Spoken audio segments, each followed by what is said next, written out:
দুর্ঘটনার কবলে বরযাত্রী গাড়ি। আরামবাগ থানার অন্তর্গত হরিণখোলাতে এক পথ দুর্ঘটনাকে কেন্দ্র করে তীব্র যানজটের সৃষ্টি হয়। একটি বরযাত্রী গাড়িকে পিছন থেকে একটি ট্রাক ধাক্কা মারে।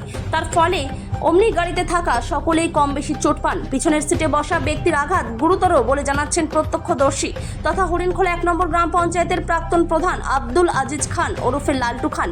উনি জানান, একটি বরযাত্রী গাড়ি রাজহাটি থেকে জাঙ্গিপাড়া উদ্দেশ্যে যাচ্ছিল। হরিণখোলার কাছে বরযাত্রী গাড়িটি হঠাৎ করে স্লো হয়ে যাওয়ার ফলে পিছনের ট্রাকটির নিয়ন্ত্রণ রাখতে না পেরে সজোরে ওই মারুতি অমনিকে ধাক্কা মারে।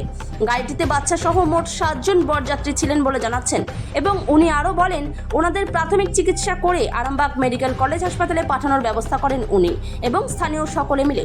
অল্পের জন্য বড় সড় দুর্ঘটনা এড়ানো গেছে বলে জানাচ্ছেন লালটু বাবু। সকলের দ্রুত সুস্থতা কামনা করেন। খবর পাওয়া মাত্রই ছুটে আসেন হরিণখোলা পুলিশ ক্যাম্পের পুলিশ বাহিনী। সকলে ধীরে গাড়ি চালান আর বাইক চালকদের অনুরোধ, অবশ্যই হেলমেট ব্যবহার করুন এবং বড় গাড়ির প্যাসেঞ্জার সহ ড্রাইভার সকলে সিট বেল্ট ব্যবহার করুন। নিরাপদে গাড়ি চালান, দুর্ঘটনা এড়িয়ে চলুন। আরামবাগ থানার হরিণখোলা থেকে সন্দীপ পালের report, crime press, Bengal news.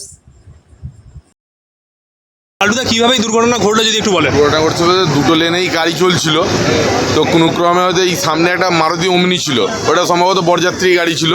ওরা বিয়ে দিতে যাচ্ছিলো, রাজহাটি থেকে বেরিয়েছিল আর এখানে জাঙ্গিপাড়া যাচ্ছিল। যাওয়ার সময় সেই মুহূর্তেই আর কি যে কোনো কারণবশত ওই গাড়িটাকে স্লো করেছে, পেছন থেকে ওই গাড়িটা স্পিড কন্ট্রোল করতে পারেনি, পিছনেতে ধাক্কা মেরেছে। মারার পর 3 জন মহিলা ছিল, 2 জন পুরুষ ছিল। 3 জন মহিলার মধ্যে 2 জনের মাথায় চোট লেগেছে, একজনের মাথা ফেটে গেছে আর একজন পুরুষ যিনি পিছনটায় বসেছিলেন ওরা হাত ভেঙেছে, একটু পায়েও আঘাত লেগেছে। আমরা প্রাথমিক চিকিৎসা এখানে দিয়েছি, দিয়ে রাস্তার গাড়ি দিয়ে আমরা সঙ্গে সঙ্গে হসপিটালাইজ করেছি। হ্যাঁ, তো হসপিটালে ওখানে আমাদের ছেলেরাও গেছে, এই মুহূর্তে নিশ্চয়ই সুস্থই আছে, সেইভাবে বিশাল কিছু ক্ষতি হয়নি। আস্তে আস্তে রাস্তাটা ক্লিয়ার হচ্ছে। কতজন ছিলেন মোটামুটি টোটাল গাড়িতে বললেন? টোটাল গাড়িটা 5 সিটার ছিল, 4 জন এনারা ছিলেন, ড্রাইভার 1 জন ছিলেন, 5 জন। গাড়িতে উদ্ধার করে আপনারা হসপিটালে পাঠিয়েছেন? আরামবাগ হসপিটালে পাঠিয়েছেন? হ্যাঁ, প্রত্যেককে হসপিটালে পাঠিয়েছি।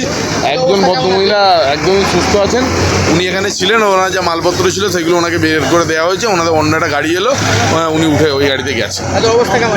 এই মুহূর্তে অবস্থা স্বাভাবিক। এই জায়গাটা একজনের 2টো সেলাই দিতে হতে পারে আর একজনের পায়ে চোট লেগেছে, মানে সেগুলোতে এক্সরে করে যদি ডাক্তারবাবুরা যেটা বেটার মনে করবেন ওনারা আছে। হ্যাঁ, ওনারা যা আসছিলেন রাজহাটি থেকে, যাচ্ছিলেন জাঙ্গিপাড়া, সম্ভবত বরযাত্রী ছিলেন। মানে বড় সড়ো বিপদ একটা এড়ানো গেছে। বড় সড়ো বিপদ ঈশ্বরের কৃপাতে বেঁচে গেছেন, সেটা এড়ানো গেছে। আর এমনি তো রাস্তাতে জল ছিল, সেই জন্য স্লিপটাও ভালো, ব্রেক সঙ্গে সঙ্গে ব্রেক ধরে না, তো হেভি গুডস বলে ব্রেকটা ধরে গিয়েছিল, ঈশ্বর বাঁচিয়ে দিয়েছে যে কোনো কারণে।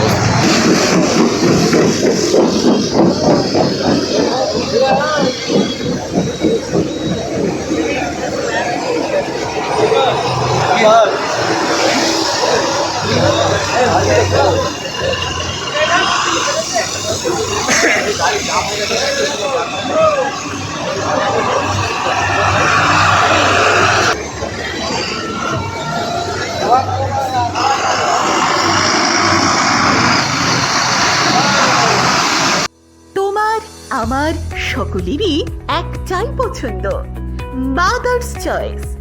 ঘরে সুগন্ধি ভাত, প্রতিদিনের রান্নায় নিখুঁত স্বাদ, চাই উন্নত মানের চাল। তাহলে আর দেরি কেন?